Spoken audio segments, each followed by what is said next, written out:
안녕하세요. 리클래스입니다. 오늘은 부동산 계약이 파기되었을 경우에 오가는 그 위약금 어떻게 처리해야 되는지 살펴보도록 하겠습니다. 면책조항, 본 동영상 및 자료는 교육용입니다. 실제 적용 시에는 해당 분야 전문가의 확인이 필요합니다. 민법 제565조를 보면요. 계약금이나 보증금 등을 걸고 계약을 했을 경우에 이 계약금이나 보증금을 포기하거나 혹은 그 배액을 상환하고 매매 계약을 해지할 수 있다라고 되어 있습니다. 그러니까 계약을 했다고 해서 어, 해제를 하지 못하는 것은 아닙니다. 둘 중에 어느 측이라도 의사를 밝히고 거기에 따른 적절한 보상이 된다면은 이렇게 해제를 할 수가 있습니다. 그렇지만 이러한 해제는요, 일방이 이행에 착수할 때까지입니다. 그러니까 이행에 착수하면은 계약이 안 됩니다. 이 말 있죠. 중도금을 지급하면 계약 깰 수 없다고 그러죠. 계약 이행에 착수한 것으로 보기 때문에 일방적인 해제가 불가하다. 저희가 알고 있는 중도금 내면은 계약 깰 수 없다. 그 부분이 되겠습니다. 그렇지만 여기도 일방적인 해제입니다. 둘이 합의하면은 해제는 가능하기는 합니다. 자, 그러면 구체적으로 한번 살펴보겠습니다. 자, 이번 경우는요, 매수자가 계약 파기한 경우입니다. 자, 매수자가 계약금 5천만 원을 내고 계약을 했습니다. 보통 10% 계약금을 내니까 한 5억짜리 계약인 것 같습니다. 자, 그런데 며칠 후에 매수자가 계약을 파기했습니다. 저 계약 깨겠습니다. 라고 얘기를 하면 되죠. 그렇게 되면은 다음 순서는 간단합니다. 이 매수자는요, 계약금 5천만 원 못 받고 끝입니다. 계약할 때 냈던 5천만 원이 위약금으로 대체되고요. 그것을 받지 못하고 계약이 최종 파기되고 끝납니다. 간단합니다. 매수자는. 매도자는요. 일단 매도자가 계약금으로 받았던 그 5천만 원이 위약금으로 변해서 자기의 소득이 되었습니다. 이 5천만 원은요. 기타 소득입니다. 일반적인 기타 소득 5천만 원이다 그러면은 필요경비 60% 인정받습니다. 그래서 실제 5천만 원은 받았지만은 필요경비 60% 적용해서 60%면 3천만 원이죠. 3천만 원 경비로 빼고 보통 2천만 원만 자신의 최종 소득으로 인정받는데 이 부동산 계약에 있어서의 이 5천만 원, 이 위약금으로 받은 5천만 원은 필요경비 인정을 받지 못합니다. 그래서 5천만 원 전체가 소득으로 잡힙니다. 기타 소득 300만 원이 초과하게 되면 종합소득세 신고를 해야 합니다. 그래서 이 사람은 다음해 5월 달에 종합소득세 신고를 해야 되고요. 종합소득세 신고를 하게 되면은 소득세를 납부해야 되겠죠. 소득세 한번 볼게요. 소득세일표입니다. 지금 5천만 원 받았는데요. 5천만 원 이하는 세율이 15%입니다. 그래서 15%의 세금을 내게 될 것입니다. 그런데 이 사람이 다른 소득이 있었어요. 예를 들어서 급여 소득자인데 연봉이 1억이었습니다. 그런데 이렇게 5천만 원을 받았어요. 그러면은 그 1억과 5천만 원이 합쳐져서 1억 5천 이하 여기에 적용을 받습니다. 그렇게 되면 35%의 세금을 내요. 5천만 원 받은 거에 대해서 결국 35%의 세금을 내게 되는 상황이 됩니다. 이렇게 종합소득세 신고를 해야 되고요. 만약에 이 매도자가 건강보험 피부양자다. 그러면요. 건강보험 피부양자 자격이 박탈됩니다. 이유는 기타소득 2천만 원 초과면은 박탈이 되기 때문입니다. 그리고 이렇게 생긴 기타 소득에 대해서 건강보험료를 추가 납부해야 됩니다. 다음으로는 매도자가 파기한 경우를 한번 보겠습니다. 매도자가 파기한 경우에는 조금 복잡합니다. 자, 매수자가 먼저 계약금 5천만 원을 매도자에게 줬어요.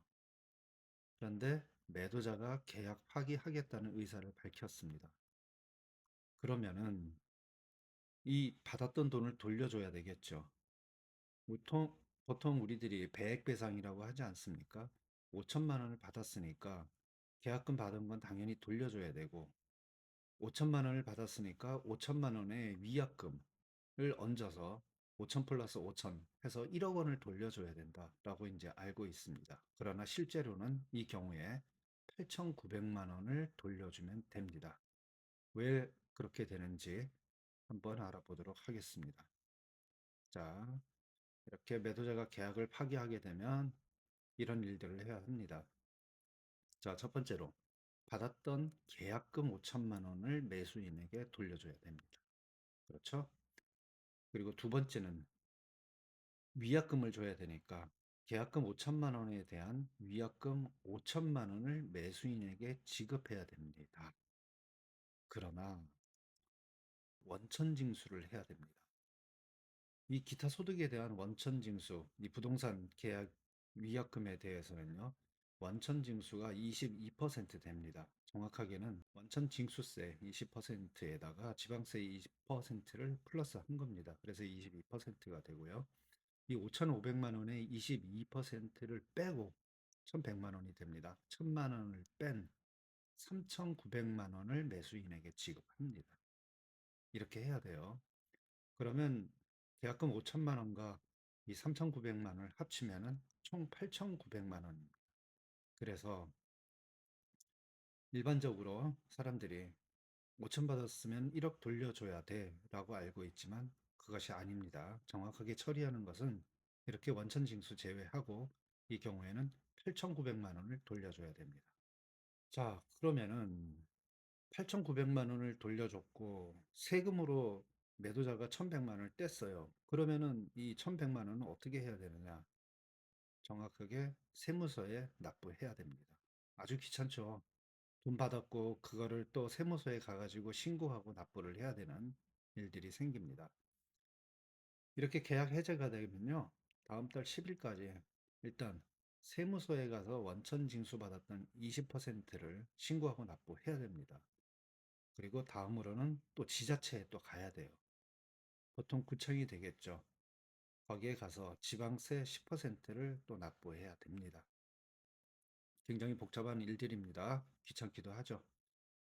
그리고 하나 참조로 알아두셔야 될 것이, 자, 매도자가 이렇게 계약을 깼어요. 그렇지만은 이 계약 이후에 이 부동산을 다른 사람에게 팔 수가 있겠죠. 근데 곰곰이 생각해 보면은 이 사람은 지금 자기 돈이 위약금으로 5천만 원이 들어갔어요. 그죠? 근데 이 위약금을 이 집을 다른 사람에게 팔 때 이 매도 과정의 경비로서 처리할 수도 있겠죠. 마치 부동산 샀을 때 취득세라든지 또 부동산 팔 때 그 중개 수수료를 경비로 처리하듯이 이 위약금도 경비로 처리하고 싶겠죠.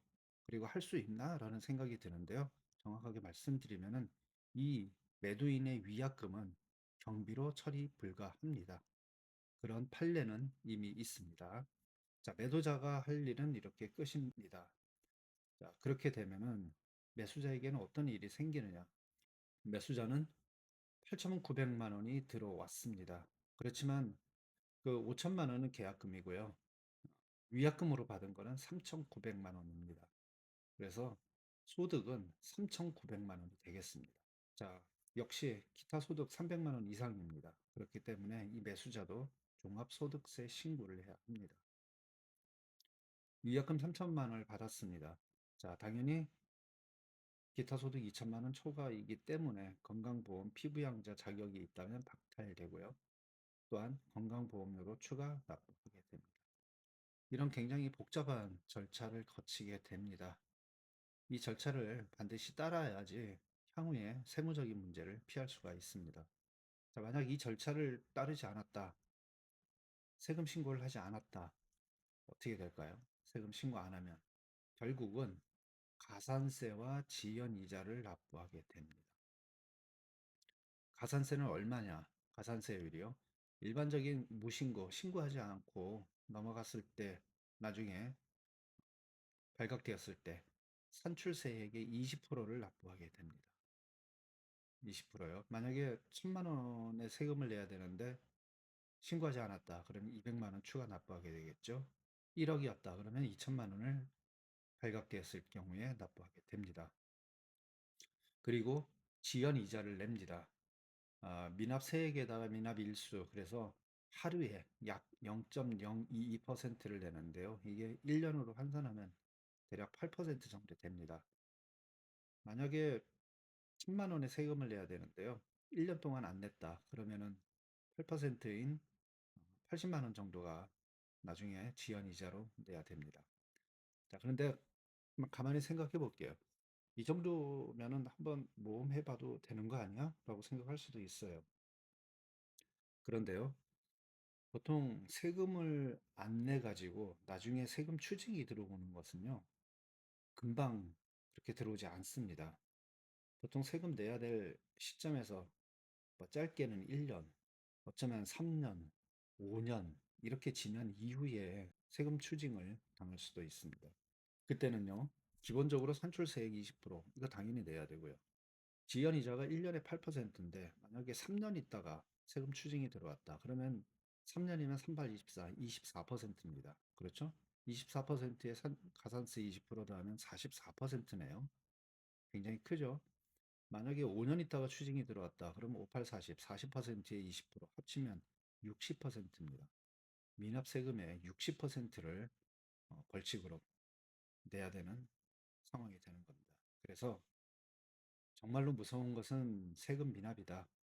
그리고 대한민국 국민으로서는 세금 납부하는 것이 기본이기 때문에 착실하게 오늘 제가 알려드린 방법에 따라서 부동산 계약이 파기되었을 경우에는 정확하게 세금 신고를 해주시기 말씀드리겠습니다. 자, 오늘은 부동산 계약 파기 때 세금 처리 방법 알려드렸습니다. 유익하셨으면 좋아요, 구독 부탁드리겠습니다.